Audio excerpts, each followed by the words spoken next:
I'm Caitlin, and I live in Chillicothe. Hi, I'm Beth Chambers. I work for the Ohio Department of Developmental Disabilities. I'm the statewide Ohio ISP manager. Hello, I'm Ed Carr, and I have the privilege of being DODD's Chief Information Officer, which means I lead the information technology team here at DODD. What kinds of information does the ODD have about me? That's a great question, Caitlin. Some of the information that we might have at DODD is your name, obviously, first and last, your date of birth, address, maybe your Medicaid number, Social Security number, and history information and family information are some of the pieces of information that we have here at DODD. Why do they need this information? Another good question. That information is used to help you get the things that you want and need. And the information is used to get benefits, health records, and to help coordinate services. The information makes sure that team members can get information using history, that they can make sure that they have the information for you and not someone else. There might be someone else with your same first and last name, and they want to use that additional information, your date of birth, your Medicaid number, to make sure that they've got the right Caitlin, so that it's not someone else's information. So that would be a good example where if they're looking up your record, they could go a little bit further and use something else in addition to your name. How does the ODD keep my information private? Hi, Caitlin. That's a rather involved question. There are several layers of security that we use at the state, and those layers align nicely with the federal standards for information security. At DODD, we have additional layers of security to protect your sensitive information, including all of our information is accessed through the state secure enterprise network. All the devices that are used on that network have to be authenticated or known to the network in order to work. We also have users use a process called multi-factor authentication. It's a big fancy word, or MFA, which means you have to prove you are who the system thinks you are in order for you to get in and use or access the system. So it's a very good security technique that we recently implemented. We also have data encryption to make sure that if data is accessed by the wrong person, they won't be able to read it. And we use various other technologies that are very numerous for us to, too numerous for me to list right now, but we do take securing your information very seriously. Yeah, Caitlin, I just wanted to add that, as Ed mentioned, there are many layers of security. We have to have passwords that meet a certain criteria. We have to have a certain number of characters and letters and numbers.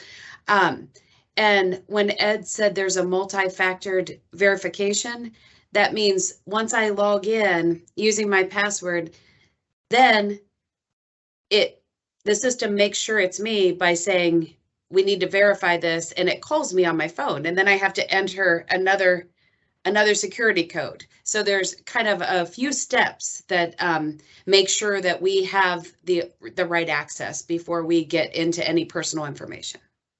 That's right, Beth, and a little bit more information there.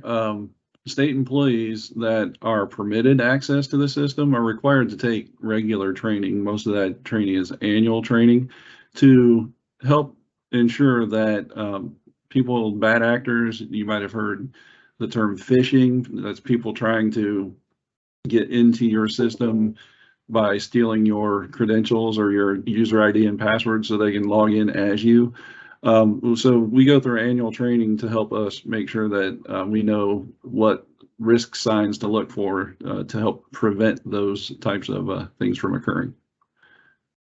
Great information, Ed. And sometimes they try to trick us, Caitlin. They send an email to see if we'll respond, and then they know whether we paid attention during the training. And we do take training. We have a lot of trainings that we have to take. We have to make sure that everyone follows the same process. Who will have access to my information? Another good question, and specific to the OhioISP or individual service plan, any user wanting to access an individual's plan must obtain first what's called an Ohio ID or OHID for short. In this process, they have to prove again who they are in order to be granted that account, and then in addition, they would have to be expressly identified or listed as part of your team on your plan to have access to your information. In addition to users accessing the ISP that way, there's authorized users here at DODD, at county boards, ICFs, developmental center staff that may also have access to your information as part of doing their day-to-day job. And I think it's important to remember there that I can only access your information if I have a reason to do so for my job. So that's part of the training that we talked about, is that we can't just go in out of curiosity and look up people's information. There has to be a reason, and it has to be directly tied to our job duties. What if I don't want someone on my team to have access to my information? Well, you are in control of that through the individual service plan process. So any individual that's a team member has to be identified on the individual service plan. And at any time, you can update that plan to add or remove an individual. So that's really a part of that planning process. Really good point, Ed. It's important for people to know that they can work with their SSA or QIDP, who helps write their plan, to worry about who's part of the team, who can have access to their information. So you can certainly control who gets that information.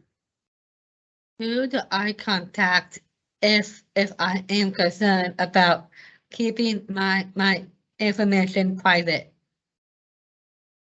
That's a really good question, Caitlin. It's always important to start with your SSA or Q, who's helping you get your plan together. And you can talk to them, your SSA or QIDP. You can talk to your guardian if there's a guardian involved, family member, someone you trust, just to let them know that you're concerned, and they can help you figure out what to do about that. Thank you, Caitlin and Ed, for talking about this very important topic today. I know that lots of us are worried about our information being kept private. And Caitlin, we hear from lots of people that they really want to make sure that we're only looking at their information as much as we need to and keeping their information as safe as possible. So we really appreciate your time today. Thanks, everyone.